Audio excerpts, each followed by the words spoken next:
Okay, we are live. Happy Wednesday, everyone. We are here today to talk about Website Wednesday, our websites.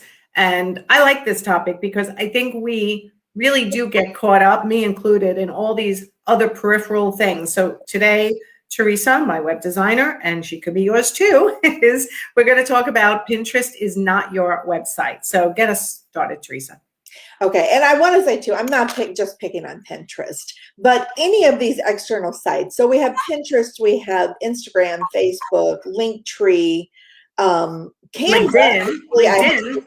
Yeah, LinkedIn. Yep, and I've even seen Canva used as a website, and people list that as their website.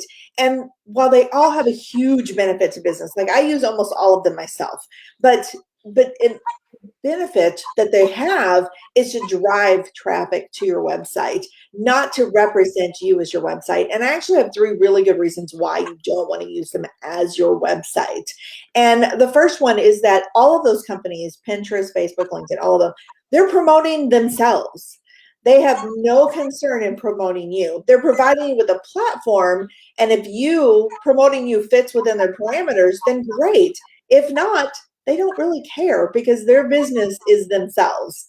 And can I add to that? Because I had this realization recently that all of these sites are gathering scientific data on our behaviors, and they are selling our behaviors to other companies so that the other companies can target us for targeted ads and products.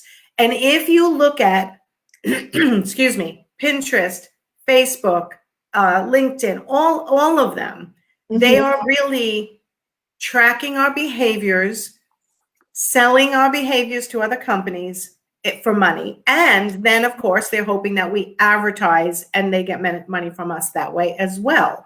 So you're right that it's not a replacement for relaying who you are to your potential client. It is a great vehicle to drive traffic maybe to your website, right?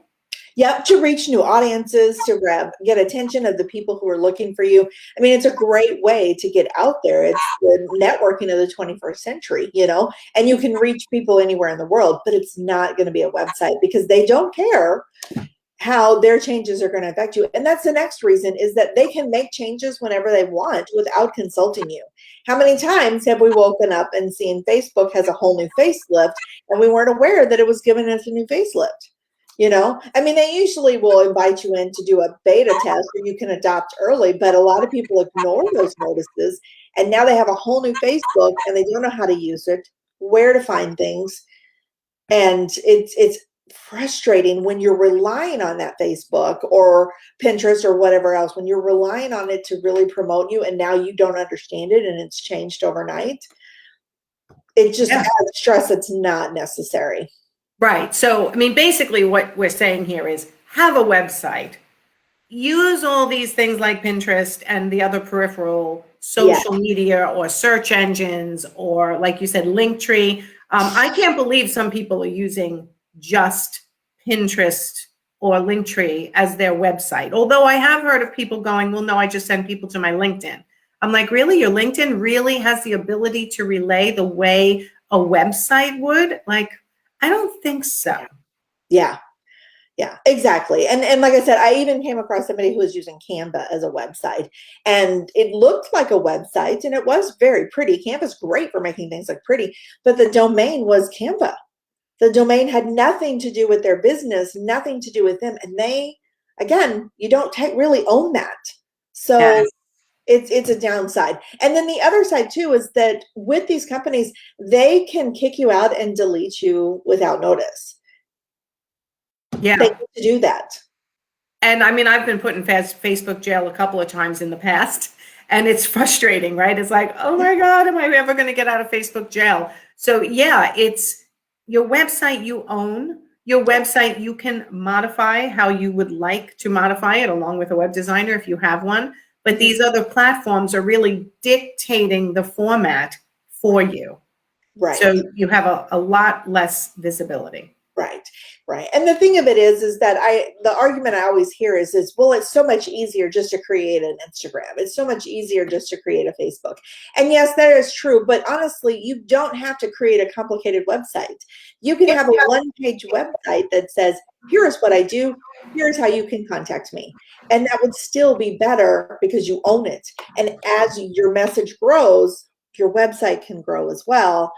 You own the message. You get to determine how it's delivered. And so a website can be simple. It doesn't have to be super complicated.